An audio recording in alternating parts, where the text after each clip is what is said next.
Welcome to Mic Drop with Meg Green, presented by Kann Broadcast Talent Coaching. I'm your host, Meg Green. Mic Drop is a conversation with friends, colleagues, and new acquaintances who are out there in the media industry making it happen every day. We'll share lessons and explore how the right coaching can take your career and your on air game to the next level. Please welcome Scott Masteller. Thanks, Meg. It's good to be here. Hi, Scott. Thanks for joining Hi. us today. Absolutely. So you and I have spent a lot of time talking about coaching and feedback over the years, and I know it's a role that you take a lot of pride in and a lot of people seek you out because of your experience and your ability to help develop people. My first question for you is when did you realize that coaching and feedback was critical to your own professional success? So I started in sports radio as a talent. I was hosting shows. And I started in a small market, moved around a number of different locations. I finally ended up in Portland, Oregon. And when I was in Portland, I was hosting Afternoon Drive. And I had a new midday host who had just come in from Tampa who thought he was pretty good. His name is Colin Cowherd.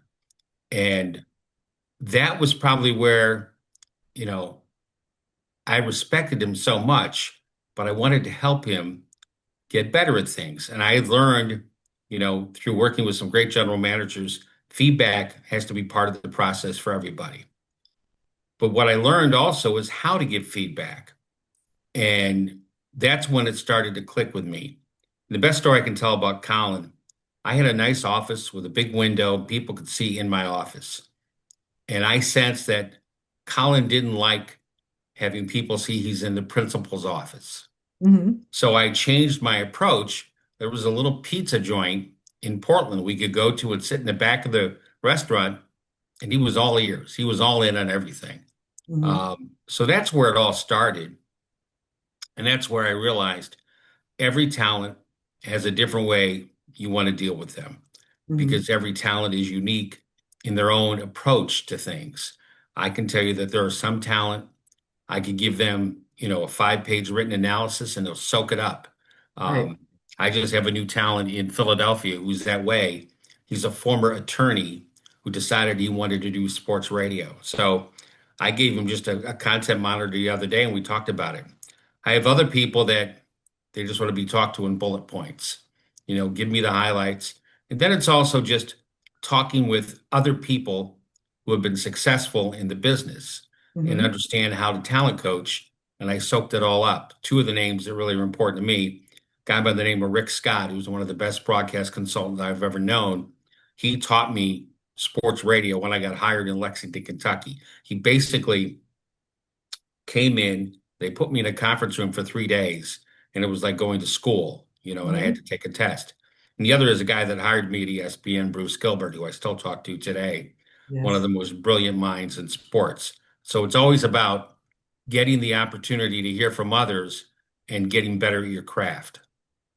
Did you just mention two people who invested in you? Did you seek them out, or did they notice in you that there was an opportunity to work with someone who would take that feedback and incorporate it?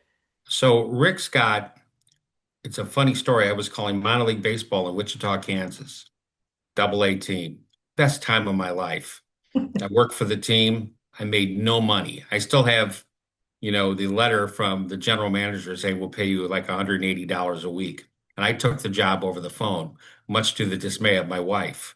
Uh, but I had sent a tape out for the job in Lexington and he heard it and he said he heard something. And the person that owned the station in Lexington was not a big market, but he was a former executive at ABC, Jeff Trumper. And basically they had him on retainer and he's the guy that came in and started teaching me about all this stuff. And I worked with Rick in markets all across the country. And I worked with Rick when he was in Seattle and I was at ESPN. And to this day, he's one of my closest friends. We talk every couple of weeks. We're both near retirement, but we still have a lot of opinions and we're both trying to help people. Bruce Gilbert is somebody that just I got to know a little bit. reading about him. I reached out to him. We became friendly. But we were actually competitors. When I was in Dallas, I was putting a start on for ESPN 103.3, and he was the program director of the almighty Ticket, 1310 The Ticket, which to this day is the number one sports station in Dallas and could be one of the top three or four in the country. But Bruce and I were both workers that were always obsessed. I remember a couple of times having email exchanges with him at midnight because we were both still working to make our stations better. Eventually, Bruce got the gig as the head guy in programming in Bristol at ESPN. And my role was with ESPN ABC, where they owned the five stations. And I would go to the five different markets to give feedback and analysis. And finally, when I would do a yearly meeting with Bruce, and I had a yearly meeting with Bruce, and Bruce goes, I want you to come to Bristol and run things for me for the programming side. So what does that tell you? And this is what I tell everybody. Whether you've got a job or you don't have a job, you need to be networking all the time, just reaching out, building relationships, having conversations, but also knowing how to do that so that you don't become a pain in the rear to the person you're Right. talking to. Because people like myself and Bruce hear from hundreds of people all the time that want to get into the industry. Um, but if you're able to build a relationship, you're going to get to be in a better place. That's a really, I've talked about our new host in Philadelphia, Bill Colarulo, owned his own law firm for 15 employees, made a lot of money. He had been reaching out to myself and the other sports station in town. And all of a sudden I took a gamble on him. I said, okay, I'll give you a weekend show. And he did really well right out of the gate. And within 2 years, he's hosting Afternoon Drive in a major market because he did all the right things. And he also saw the value of coaching and feedback. And he's one of those guys, and this we can talk about this, but the great talent are always thirsty for more. They're never satisfied. Right. I think you just mentioned something that I was going to ask you about, so it's a great transition to networking. Um, just from a personal perspective, when I had graduated college and I was starting my career and sort of wandering because I wanted to get into a different part of the media industry and it wasn't happening very well. But someone pulled me aside at this relatively small company to me. It might have been big in the industry, but I had never heard of them before. And this gentleman pulled me aside and he said, this is a small industry. You need to start building your network. You need a list of contacts that you make. And he gave me tips on when you meet someone. Scott Masteller, he's at ESPN. Maybe you talk about something that's personal. Make a note of that. Scott he loves jazz music. Okay, great. The next time that you see Scott or you run into him at a conference, you can say, I don't know if you remember me, but we met at such and such occasion and you and I talked about jazz. And immediately the light bulb goes off and you're starting to build this rapport and build this network. I didn't understand that. I didn't do internships in college. My focus was elsewhere. I was working and doing other things, but not focused like career internship wise. So the networking aspect, I think, is really critical. And I think a lot of people don't understand how to do it and sort of how to make it work for you. And I have an opinion and I'll share it, but I'm curious for you, when you talk to someone about networking, what's one or two things that you tell them to help them get started, to help them, make this work for themselves? So you can't do this alone.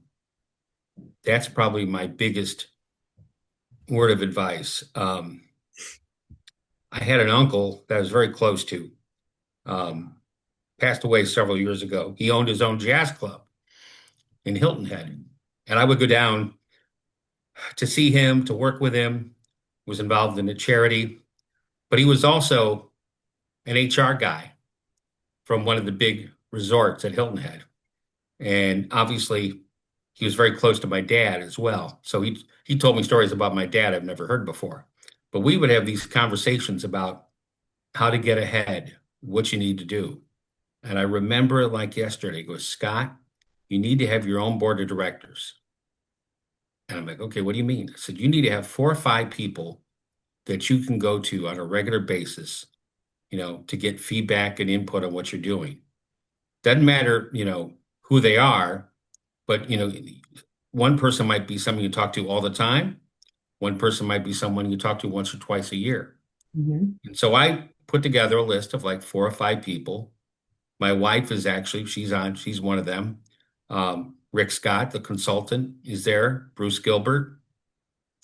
Uh, Bob was my uncle, was on it for a while. A GM that I worked with in Portland, who I only talked to once or twice a year, but he impacted me more in a year and a half of working for him than anybody else. You just find these people that do that. The other thing which you talked about, which is really important, networking is kind of like a full-time job. You got Hmm. to be doing it all the time so that, you're ready for what may come your way. And I don't mind sharing the story because you know it. My time was up at ESPN. It happens for a lot of us. It was a phenomenal experience. I've always told anybody that if you can have the opportunity to work there, you should take it. Hmm.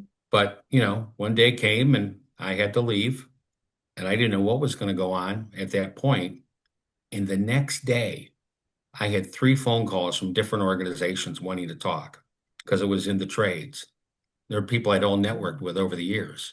Right. Um, and eventually, the next job I took, which was at a news talk station in Baltimore, I oversaw the Ravens and the Orioles.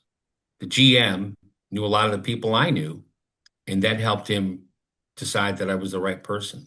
Um, Networking should start as soon as you get your first gig, Yes. and keep notes, reach out to people, do it on a regular basis. I have associates that I haven't worked with in years, but I still reach out to see how they're doing because I think Hmm. it should be reciprocal. As much as you're networking for your own good, you should be networking to help others as well. And just by doing that, and I've told people, I said, you may build a relationship and nothing may be there for 5 years, and all of a sudden one day the phone's going to ring. And that's the difference in terms of being able to get ahead, in a way that really makes sense to me.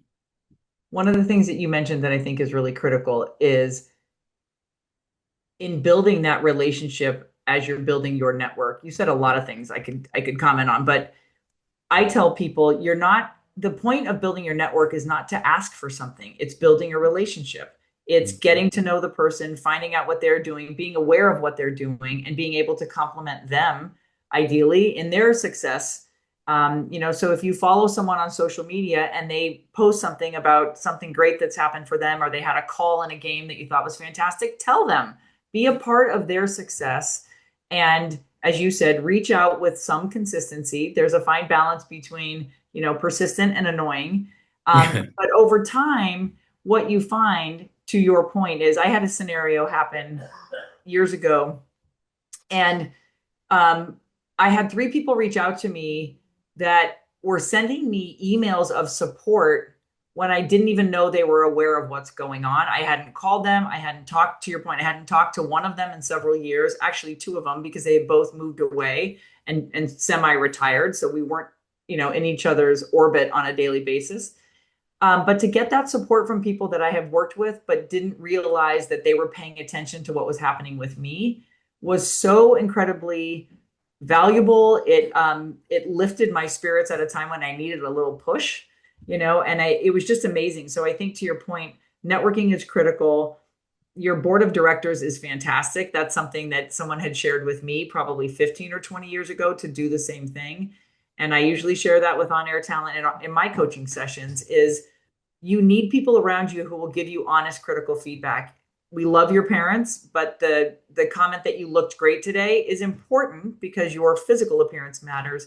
But you need the critical feedback on how you sounded. Were you confident? How was your cadence and your pacing? Did you Correct. tell me anything? Are you conveying anything?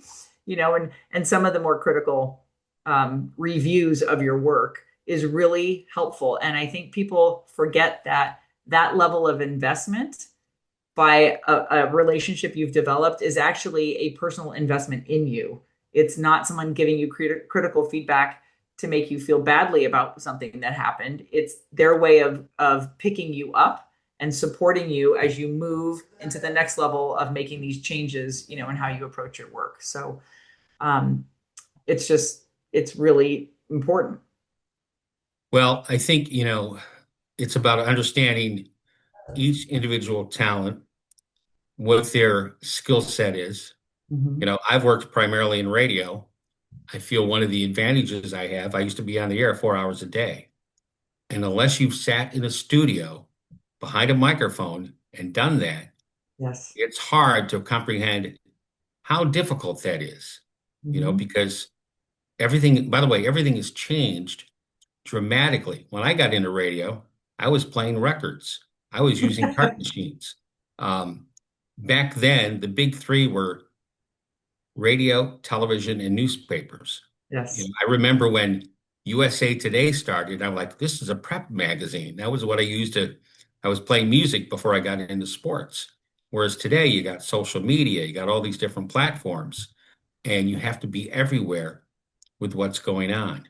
But in terms of, you know, connecting with talent, I actually, when I was at ESPN, I built a talent criteria for radio host. You may have seen it because I think I brought it to a meeting, and I still use it to this day. I modify it every year, Yes. and um, it's very difficult to find someone who will master all 20 of those criteria. I found some talent are better at some things than others, and you try to amplify that for the betterment of where they're going to go in their career. Right. Um, so I think that becomes part of it. And, the big thing is, especially like in my medium, I'll hear a talent go, "Did you hear my show today?" I'm like, "No, I didn't. I was in a meeting. What would you like me to poll?" And I'll check it out Right. for you. Don't ever lie to a talent. That's could put you in a bad place. Um, Make sure you mention the good things that are going on, because if you're working, on the air and you're getting compensated, somebody believes you've got talent. They Right. don't just put anybody on the air. And then, you can say, well, I listened to this and I think this is really good. And I think over here is an opportunity for you to improve your presentation. Watch your language. Don't be negative, but be honest, Hmm. and to this day, I have talent that I worked with in different markets. They will still call me, Scott, would you mind listening to 10 minutes of this and give me what you think? I'm like, well, I'm a little busy, but I can get it done in the next week. And I will do that for just about anybody because Right. I remember what it was like when I was trying to get to the point where I was going to be pretty good on the air.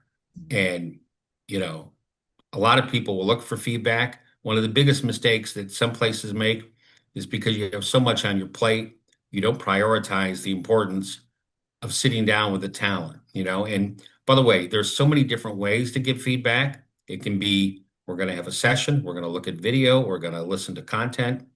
It could be you're in the hallway and you just heard something and you're having a one-on-one conversation. Could be you're going to be out having dinner. Um, it's not one size fits all. That's the Right. thing that is most important.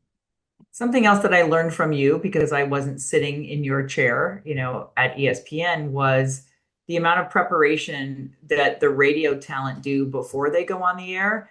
And you would expect that of the level of talent who are there. But I think when you listen to someone who sounds so natural and at ease on air, same with television, as a medium, they're well rehearsed, and I don't mean rehearsed in a canned way. They work at their craft. They put a lot of preparation in off the air, so when they sit down and have a conversation as if this were a radio show and you and I are talking, we've bounced ideas back and forth. We don't know the answers to everything, we don't know each other's opinions to everything.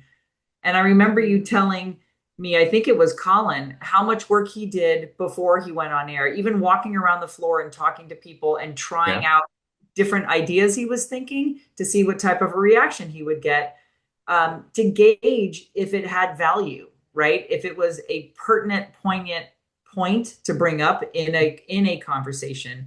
It's not, how do I come across? It's all about me. How am I coming across? It's is this topic does this topic have merit? Are people interested in it? Am I getting responses from people because they're thinking about the same topic? And how do we discuss it on air to make that valuable? So I think you raise a really good point. I remember with Colin, in ESPN, we had great studios. I mean, he had a separate studio for his show, and then Mike and Mike were in a different studio. But I'd walk in at 8 o'clock in the morning, and he's in there with his production team, and he's got a yellow notepad out, and he's kind of scripting the first two segments of the show. Um, and you're right, he would like he'd come up to my office and like try something out. What do you think of this? And he'd actually kind of do the content. Right. And, where we are today in 2025 is different than even that period of 10 years ago. Attention spans are at an all-time low. Like you've got somebody looks at what you're doing on television or checks you out in an audio presentation, you've got under 10 seconds to make an impact. Right. If you don't make an impact, they go somewhere else. So the prep has become so incredibly important. You can't just waltz in and do a talk show. You know, maybe 10, 15 years ago you could, but there were so many more outlets. You're not just competing with radio stations, you're competing with streaming, and you see this week there was a story about the fact that, television streaming of video is overtaking television now. So all those things, are a factor. And by the way, all those things are an opportunity if you can excel and understand what it is the consumer wants. Right. And, in the end, it's all about the consumer. They're in charge. They will determine if you're successful or not. So Mhm. you have to really play to that. And hopefully you've got somebody that can, coach you and guide you and give you feedback. I know that's what you're doing. Um, Anything that, resonates today is going to be different than what was resonating even a year ago. And understanding how to convey those messages, that's going to be the difference maker for those who really excel and get ahead of the game. You're spot on, Mr. Masteller. Well, we try to keep these conversations relatively brief and to a particular time frame so that they're short and sweet, and we can share these nuggets, with people in the industry and people looking to grow and develop. As you know, you are a dear friend of mine, and I'm very grateful for you coming on and for sharing your Sure. experience. I think you and I definitely share the same passion for coaching and feedback and why it's critical. And we've seen the success that it has on the individuals who seek it out.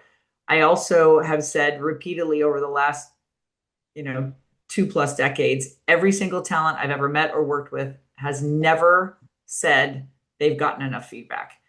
Most of Yeah. them say they aren't getting any. And I know that may be a little bit inaccurate from the standpoint that they are working with producers and, program directors and people who are weighing in. But I don't think, to your point, there's enough time spent, even if it's 15 minutes, to just review the show quickly. What were the strengths? Where could we have done things better? How am I coming across, to your point? Am I saying things in a way that's negative when it should be positive? What words do I need to use in my script to flip that? Because sometimes people don't realize how they're coming across, and really work with someone. So we're grateful to have you. Thank you for all that you just shared. There was a ton of Absolutely. information there. And I'm just so happy that you hit on things that I think are really important as well. And we will look to have you on again, as they say. Well, I appreciate that, and it's great to see the work that you're doing, Meg. And what I always believed in, and I know you believe in, you have to have the mindset you want to help others. And some people don't even know about coaching, and then when they finally find out about it, Yes. a lot of great things can happen. So thank you for the opportunity, and good luck as you move forward. Well, thank you. Have a great rest of the day, and we will be in touch to have you on Mic Drop with Meg again. I look forward to it. Thanks. Okay. Take care. Yep.